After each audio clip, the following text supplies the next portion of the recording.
Good morning, everybody. Welcome to Unique Peace. I am Janice. I am your host. I am also a Reiki Master Teacher and self care coach here on Long Island, New York. And today we're going to talk about finding peace in stressful or chaotic surroundings and how we can create that peace outside of the environments that we control. So, as we know, when we decorating our house, decorating our home office, decorating our office in general, we have control over the colors, the furniture, the ambiance, the music, how people enter our space. What is the first thing they see? How are they interacting with us? And this includes our home as well. Um, so it's kind of like this is my environment. I control it. But what do we do when we step out of that environment? Um, it's wonderful that we can create our own space. I'm very big on the colors and the schemes and the furniture that are in my home, that are in my office. But I can't control another person's office. I can't control another person's home. I can't control a store or a concert. And for these reasons, it's important to find and center yourselves. So going to the grocery store for me can be very stressful. I always seem to find the people who want to follow me like I have some sort of magic key to the store. I don't. I am just very good at memorizing the store. I go to the same stores because I have them memorized. I have my local Target memorized. I have my 2 of my local grocery stores memorized. I have a hardware store memorized. Why? Because it's easy for me to get in, get out, and be at peace. I get overwhelmed personally when there are too many people, when it's crowded, when I seem to pick up other people's energy, when people seem to be following me, whether intentionally or unintentionally. So it can be very stressful for me. And so I've developed my own keys to my own peace, and that's I go to the stores early. I go to the stores where I know where everything is at. I get what I need and I get out. I don't spend a lot of time in stressful environments that I don't have to. And I find that that brings a lot of peace. I also find that if I feel like I'm having a panic attack before I go into the store, I take a minute to breathe. Breathe, count, breathe, and then go in ready to go. And out here, I don't know about other parts of the store, other parts of the country here in the US or other parts of the world, but out here, there are a couple of stores that allow you to scan your items and pack up your items as you go. Then you go to the checkout, they scan your barcode, you pay, and you get out. And I love that. I know one store doesn't necessarily like that, but for me, as a consumer, as someone who frequents these stores, it's a blessing.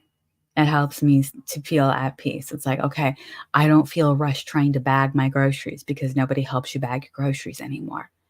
I feel more at ease because I know where everything is, and it's like, okay, I have everything that it's in the freezer bags, everything that's pantry in the pantry bags, everything that's soap in the soap bags. It gives me a lot of clarity and ease. So that's how I handle one stressful environment. Um, how do you guys handle that? I mean, I don't know. Maybe some people like going to the stores and just, spending time there. I mean, I'm guilty of doing that at Target. Not gonna lie. But even then, it's get in, get out, and I'm at peace. I've also found that as I've gotten older, and my skills have really come into their own, I'm not a huge fan of big crowds. We recently went to a music festival, and I love going to concerts, I love going to races, and it's great. But as I've gotten older, I know that I have to mentally prepare. for a stressful parking situation. The crowd of people, sea of people getting in and out of the environment. In the case of going to the festival, there's a lot of people mulling around. There's a lot of energy. They're not moving at the same walking pace as you. Some of them aren't paying attention to what they're doing. So that can create a stressful environment. And what I personally have learned is in that kind of environment, mentally prepared to move slow and be more aware. So, if you go in thinking, "Oh, well, you're gonna get frustrated if you think people are paying attention the way you are." I've learned don't do that. I go in with the assumption that it's not going to be easy to navigate. There's gonna be a sea of people, half of whom are not paying attention. So I am more aware, and I'm paying attention to what I'm doing and to what everybody else is doing, and that's not easy. I've learned that the best way to navigate that is to stop, kind of assess where things are at. The vendors over here, the stages are over here, food is over there. Being aware of my environment and saying, "Okay, I wanna do this, I wanna do this, I wanna do this." And that's just at a festival where you can kinda, like, walk around and meander. Going to a concert or a sporting event can be a little bit more challenging because now you're faced with if your seats are in the middle, you have to navigate getting in and out, and people can get easily annoyed. People can get kind of annoyed and angry if, like, all of a sudden you have to run up and use the restroom, and they don't wanna stand up or they don't wanna get out, and it could be stressful, and you pick up on that.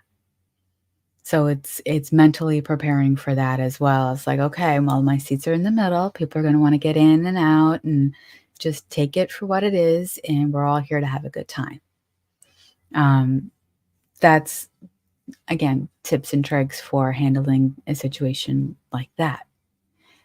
I find the biggest struggle in chaotic and stressful situations is the office or the work environment in general, because these are people that are your coworkers. It's usually the environment is like a hive, and everyone feeds off of everyone else.